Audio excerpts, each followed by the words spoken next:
speedy start of the second meeting this morning. This is the session on statistics, economy and...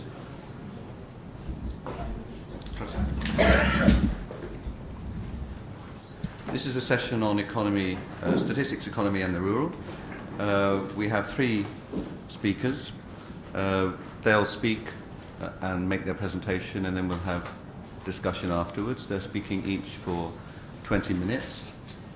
Kamil Mahdi, who is in the middle of the triumvirate, is an economist. He taught for many years at the University of Exeter, was at one stage the Director of Gulf Studies there, and he's also been a senior visiting fellow at the London School of Economics Middle East Centre. Yasuhiko Yamamoto is currently at ESCWA here in Beirut, the UN's Economic Commission on Southwest Asia.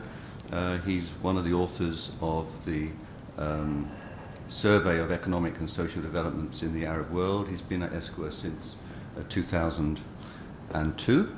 And on my immediate right is Max Agel, who is a doctoral student from Cornell, working in development sociology, researching post-colonial agricultural development and price engineering in Tunisia. He's also the editor of the Palestine page in Jadaliyah, and a member of the relatively newly formed Political Economy Project on the Middle East. So I welcome them all, as well as you all, to this session, and I invite, first of all, Kamil to begin. Thank you, Ray.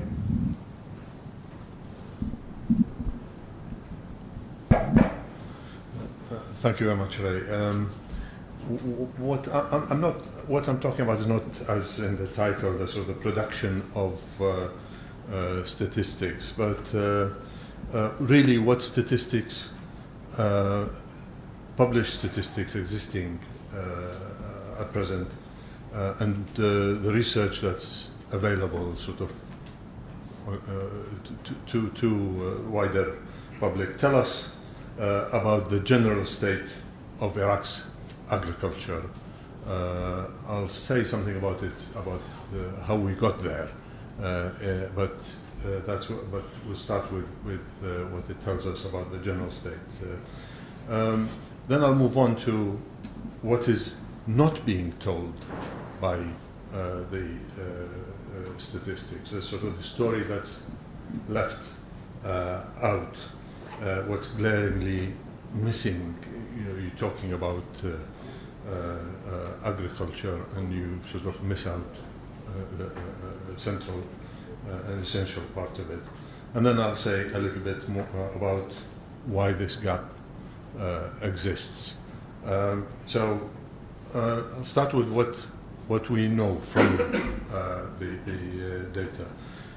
We know the data sort of heavily concentrates on giving us production figures of various, and a little bit of and acreage and so on.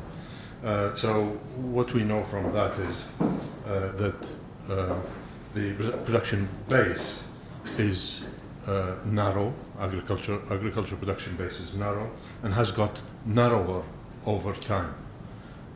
So seasonal crops are sort of few. There's wheat and barley in winter are predominant. Historically, rice was the predominant summer crop. It's being edged out quite fast now. It's still supported by a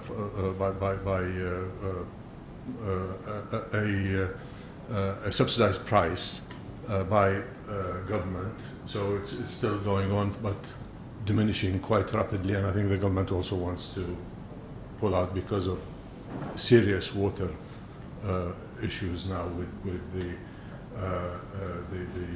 projects in Turkey, especially in this case.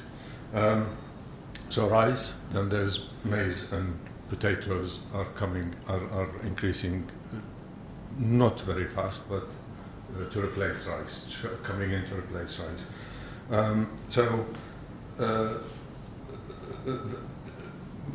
all the above plus any other crops, minor crops, but it's mainly wheat, but the above and all other minor crops cover 85% of the cropped area in Iraq. And then other than that, there's a few other products, sesame. There's also some small amounts of food legumes and so on.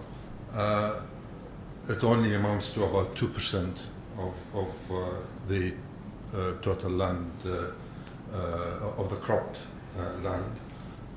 So what we have here is a very small base for any kind of crop rotation in there. So that's one feature of the seasonal crops. The most important part then is actually the vegetable production. It covers about 7.5% of the agricultural land, a substantial part of the value of crops in there. And fruit has been covers a little bit less than that, than the areas of vegetable. And fruit production is actually stagnated, declined, and so on. There's not been the kind of, although the demand is there, very strong, there's not been the kind of security, stability, and so on that allows for the development of the growth of that area, and plus all sorts of other things. Well, needless to say, I think it's sort of quite generally known, Iraq is barely self-sufficient in anything, in any of these products other than dates. Even in dates, even that is debatable. Even sort of table dates now are imported from lots of countries, from several countries. It's the presentation, the packaging, and so on, and the processing is so poor in Iraq that foreign dates are coming into the market in a strong way. The same applies if we talked about animal products. The same would apply there. So there's a certain amount of stagnation, decline in some areas. There's a growth in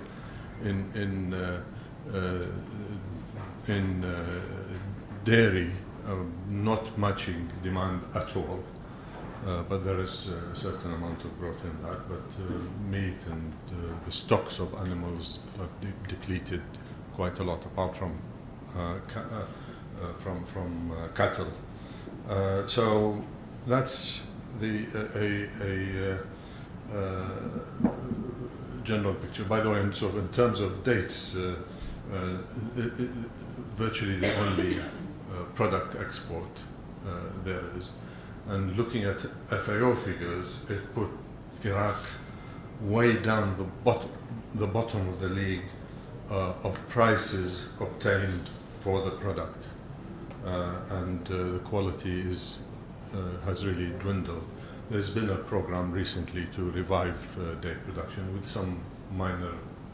The data shows a little bit of success in this, but it's nowhere. The data is inconsistent. When I look at it, the speed with which growth has been, the data tell us about growth seems incongruent with the number of seedlings, small, non-productive or pre-production date palms, and the numbers that a few years later are shown to be to have of productive palms that are shown to have increased by. So there is incongruity there, and I think that speaks a lot about state of the data that we have even at this level. Now, that's a general picture. A striking observation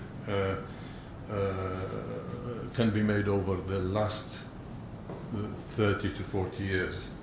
One after another, industrial crops have disappeared from the fields, or almost disappeared, let's say. Sugar cane, back in the 1970s, it was growing as part of an integrated project with a processing factory and so on. Back in the 1980s, this the production of sugarcane stopped. The factory was turned into processing imported raw material. Sugar beet, again in the 1980s, production stopped. It was growing earlier, production stopped, but then it was revived in the 1990s under sanctions. So it was a way of getting some sugar on the table during the sanctions period, but then died again with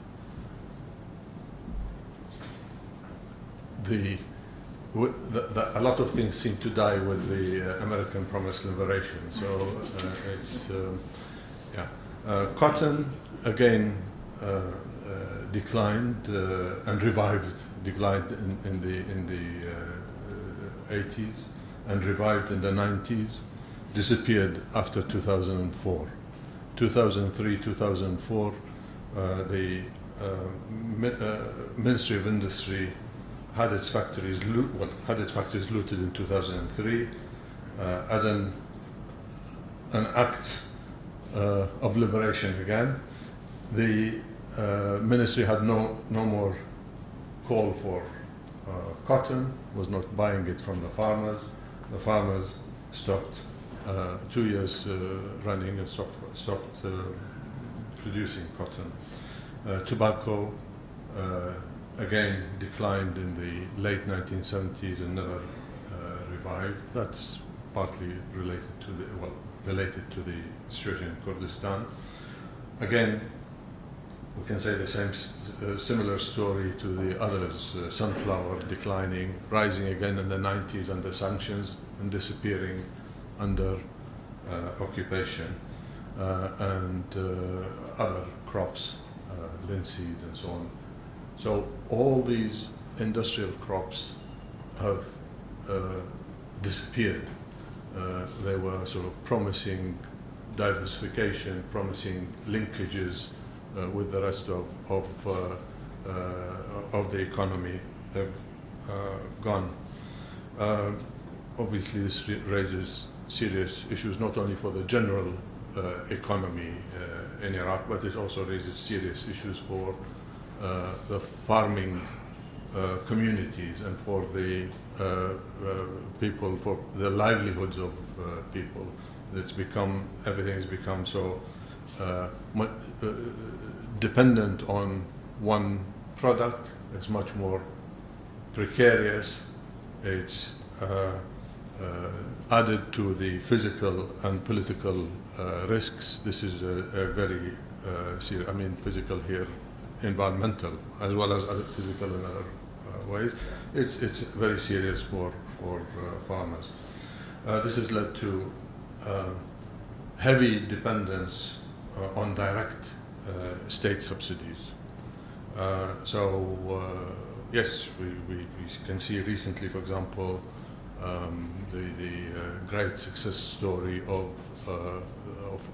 farming, that recent increases in wheat output from a little over 2 million tons a year in the early 2000s to a reported, I must say, over 5 million in 2014, and promises of self-sufficiency, and that's sort of talked about all the time in official discourse, talking about food self-sufficiency still in the midst of exceptional dependence on imports in every area. But that figure into 2014, based on some increases over a period of time before that, is interesting to note. 5 million tons, well, that is a hugely, it seemed highly unlikely. So when looking at it, then you can see that actually there are reports of well, first of all, it's based on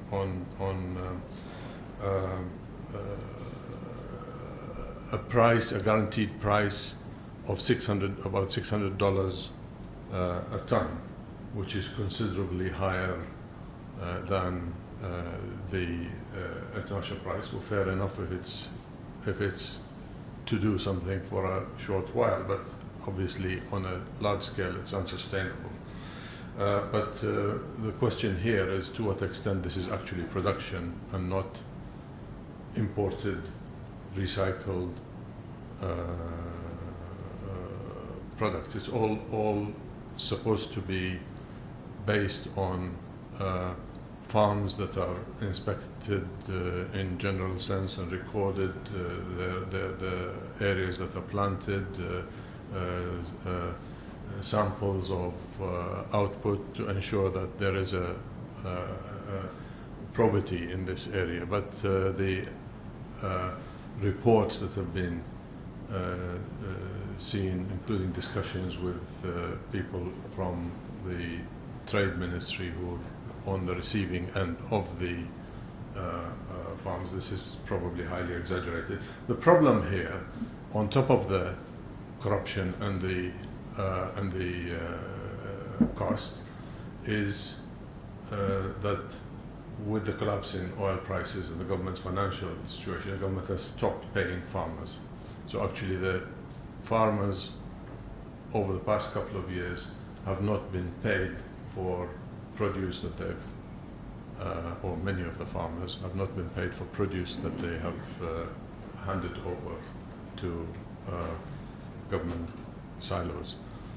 So there's constant demonstrations now of farmers demanding their back payments. And what are the consequences in longer term for agriculture, one can imagine in this case. Now, so what we have there in terms of agriculture at the moment is therefore a dependence on vegetable production for the market, straight from the farm to the market. There's little by way of cushioning, little by way of processing, so that there'll be an evening out of prices offered, of demand, and of meeting demand, and so on. There's little by way of that. It's a total dependence on the ability of the farmer to go to reach the market and to get the best price possible in that way. This is being of course, there's increasing growth of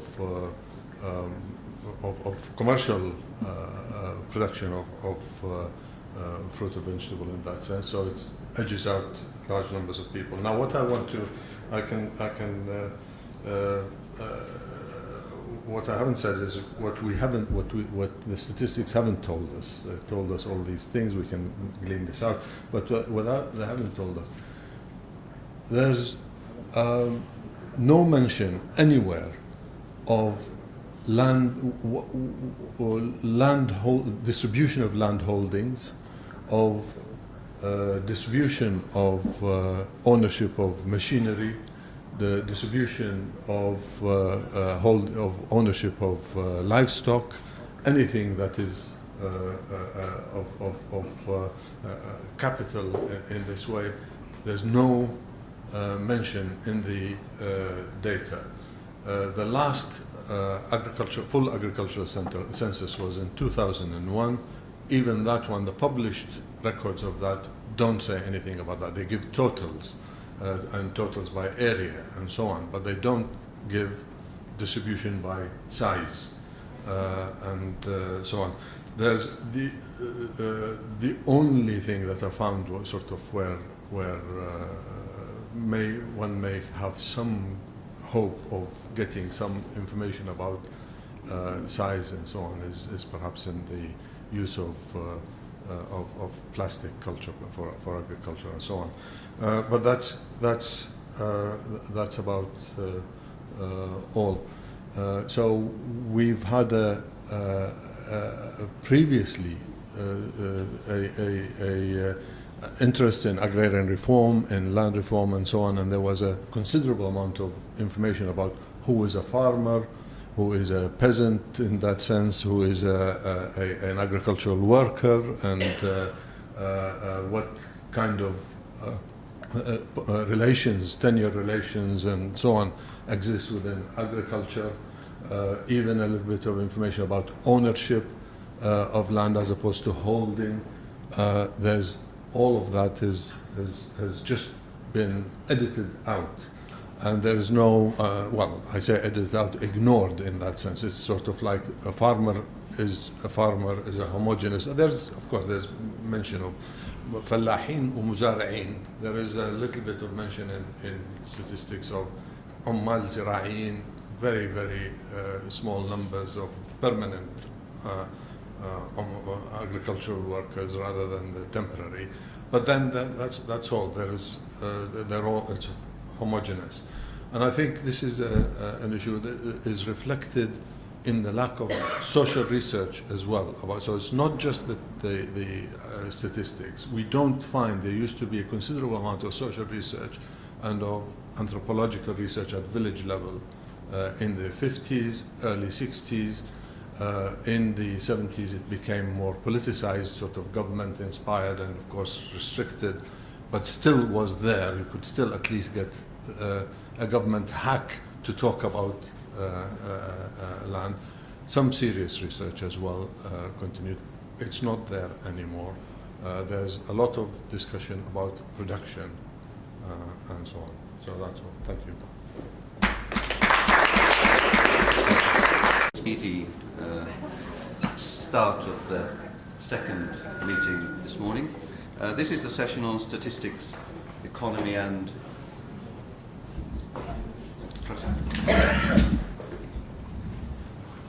this is a session on economy, statistics, economy and the rural. We have three speakers. They'll speak and make their presentation, and then we'll have discussion afterwards. They're speaking each for 20 minutes. Kamil Mahdi, who is in the middle of the triumvirate, is an economist. He taught for many years at the University of Exeter, was at one stage the director of Gulf Studies there, time page in Jadaliyah, and a member of the relatively newly formed Political Economy Project on the Middle East. So I welcome them all, as well as you all, to this session. And I invite, first of all, Kamil to begin. Thank you, Ray.